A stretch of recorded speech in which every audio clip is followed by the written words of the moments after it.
What if I told you that Toji's biggest mistake wasn't abandoning Megumi, but actually offing himself in Shibuya? Have you ever wondered what would have happened if the man who left everything behind had decided to stay? What would happen to Megumi Fushiguro if his dad hadn't taken the easy way out in the middle of a war zone? And most importantly, would the King of Curses stand a chance against the man who defies the very laws of Jujutsu sorcery? Welcome back to the channel, guys. Today, we're diving deep into a timeline that changes absolutely everything in Jujutsu Kaisen. We are rewriting the tragedy of Shibuya. In case you forgot, in the original canon, Toji Fushiguro is resurrected via a seance technique. He joins the fray, completely solos a special grade curse, beats up his own son, realizes who Megumi is, says, "Good for you," and then stabs himself in the head to prevent his body from killing his kid. It was a poetic end for a tragic character. But let's be real, we want to see the carnage. In this scenario, the glitch in the seance technique goes a step further. Toji's heavenly restriction, his body's absolute refusal to lose to cursed energy, doesn't just give him a moment of clarity, it completely overwrites the grandson's soul that serves as the vessel. The kill command embedded by the necromancer breaks. Toji looks at Megumi, sees he's not a Zenin, and instead of taking his own life, he decides to stick around. He decides to see just how strong his son can become. So buckle up. We are about to solve the daddy issues of the entire Jujutsu world. 1. The glitch in the system, the resurrection. Let's go back to the Shibuya Incident. Grandma Ogami summons the body of Toji Zenin. In canon, this is a fatal mistake for her. But here, let's take the failure of the technique to its logical extreme.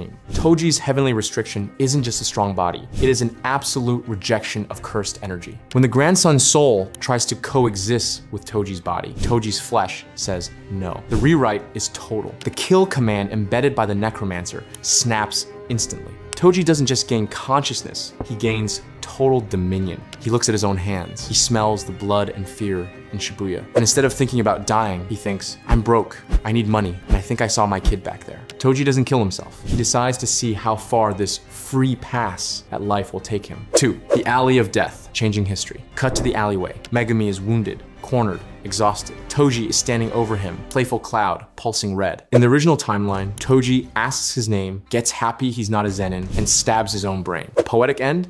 Yes, but we want chaos, so this is gonna be different. Here Toji lowers his weapon. You're not a Zenin, he grunts. You're a Fushiguro. Good, that means you're not total garbage. Megumi, stunned and bleeding, can barely focus his eyes. Who are you? Toji doesn't answer. He just kicks Megumi's foot to wake him up. Get up. If you die here, I'm abandoning you all over again. And this is where the butterfly effect kicks the door down. Haruta Shigemo, that lucky coward, shows up to finish Megumi off. In canon, this forces Megumi to summon Mahoraga in a suicide pact, which brings out Sukuna, who destroys all of Shibuya. But here, the moment Haruta's sword comes down, it stops. Toji catches the blade with his bare hand. Haruta blinks. His miracles technique actively tries to save him, flashing danger signals, but Toji is too fast for luck to keep up. You're annoying, Toji says. In one fluid, brutal motion, Toji doesn't use cursed energy. He uses pure physics. He rips Haruta's arm off, and before the villain can even scream, Toji crushes his neck.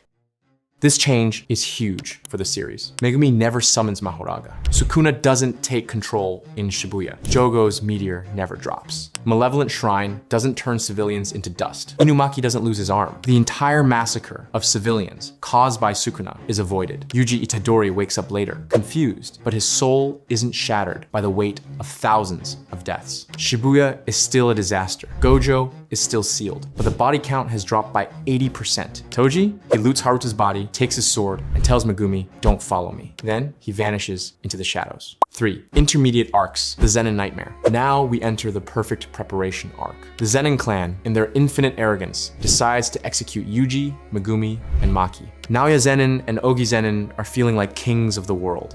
Ogi throws Maki and Mai into the pit of curses to die. He turns his back, thinking he's solved the problem. But he hears something. It's not Maki screaming. It's the sound of flesh tearing. Toji Fushiguro steps out of the shadows of the Zenin warehouse. He was there to steal the curse tools back, but seeing Ogi trying to kill his own daughters lights an old fuse in the sorcerer killer. Ogi freezes. He's looking at a ghost, a nightmare he thought he buried years ago. Toji. Ogi stammers, primal fear taking over. The smell of this place hasn't changed, Toji says. Smells like trash. Maki climbs out of the pit. She didn't lose Mai here. With Toji clearing house, Mai survives. Maki watches Toji fight. She sees the pinnacle of what a heavenly restriction can do. It's not a tragedy that awakens Maki. It's a masterclass. Toji simply slaughters the Hei squad like he's shooing away flies. Naoya Zenin arrives, sees his idol alive, and has a mental breakdown. Toji-kun! Did you come back to take over the clan? Toji punches Naoya in the face without even breaking stride. Move, kid. You talk too much. The Zenin clan isn't extinct. It is subjugated. Toji sits on the clan leader's throne, puts his feet on the table, and declares that the armory is now his. Maki and Megumi now have the most terrifying backup in the world. 4. The culling game. Speedrun any percent. The culling game begins. The rules are complex. Barriers, points, transfers. But Toji is a glitch in the matrix. Barriers only recognize curse energy, and Toji has 0. He's treated like a building or a lamppost. He enters and leaves the colonies whenever he wants. Toji hunts players like it's a sport. Reggie Star tries to drop a house on them. Toji punches through the wall and rips Reggie's receipts up with brute force. The guy with the explosive teeth, Toji kicks his teeth right down his throat. The most iconic scene would be Higuruma's trial. Higuruma expands his domain, deadly sentencing. The courtroom appears. The judge, Shikigami, tries to judge Megumi, but Toji is inside. The judge malfunctions. The law of the domain can't process a man with no cursed energy.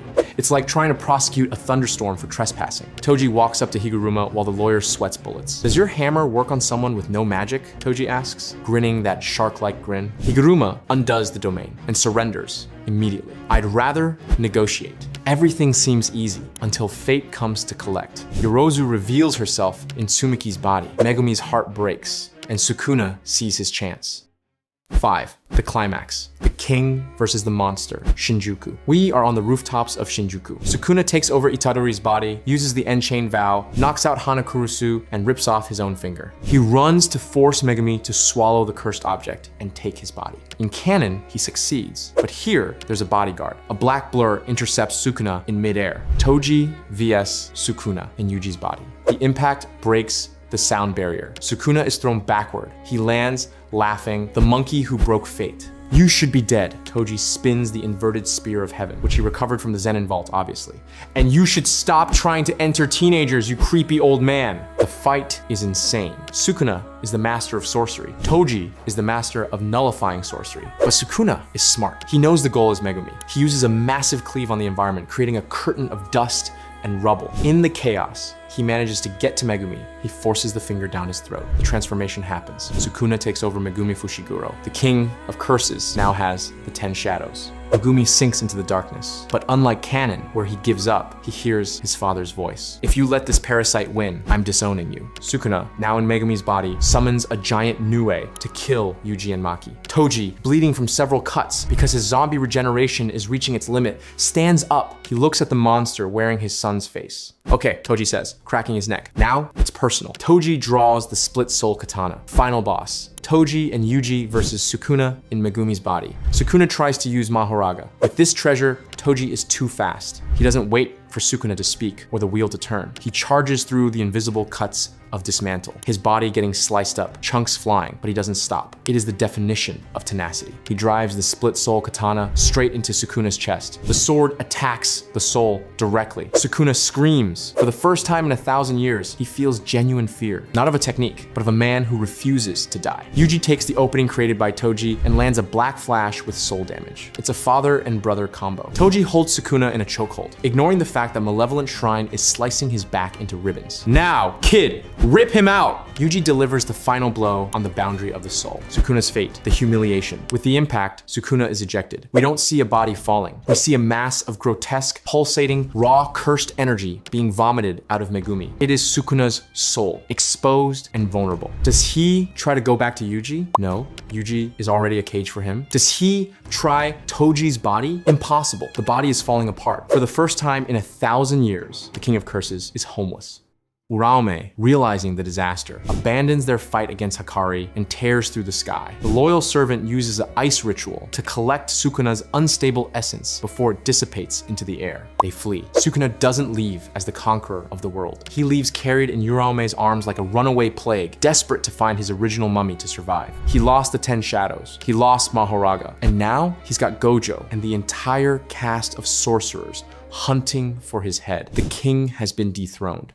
6. Conclusion. The killer's legacy. The dust settles in Shinjuku. Sukuna has been forced to retreat, weakened and without an ideal vessel. Toji falls to his knees. His summoned body has reached its limit. He is fading, turning into ash and dust. Megumi, back in control, crawls over to him. Dad? Toji looks at Megumi. Half his face has already crumbled away. He doesn't apologize. He doesn't cry. He smiles. You got strong, Toji says, his voice fading. Don't let anyone tell you who you are. Not me, and not that idiot king. He points to Playful Cloud and the split soul katana on the ground. Keep those. You're gonna need them. And like that, Toji Fushiguro dies for the second time. Not as a villain, not as a suicidal man, but as a father who cleaned up the world's mess so his son could have a chance. The final score. Shibuya saved from total destruction. The Zenin clan reformed under Maki and Megumi. Sukuna humiliated and weakened. Megumi traumatized? For sure, but alive. Now, if you thought that was crazy, you haven't seen anything yet. There's a second variation. I've got an alternate script where Toji actually doesn't die. He survives and heads to Shinjuku to team up with Gojo Satoru. Just imagine the King of Curses having to tank both monsters at the same time. If you guys want me to drop a part 2 showing this fight, you know the drill. Hit the like button and comment Toji and Gojo and I'll make it happen. So what do you think, fam? Do you think Toji could have soloed Mahoraga alone if he had time? Or would Sukuna still win in the end? Smash that like button if you want to see this massacre happen. Comment Father of the Year if you respect Toji. I'll catch you guys in the next video.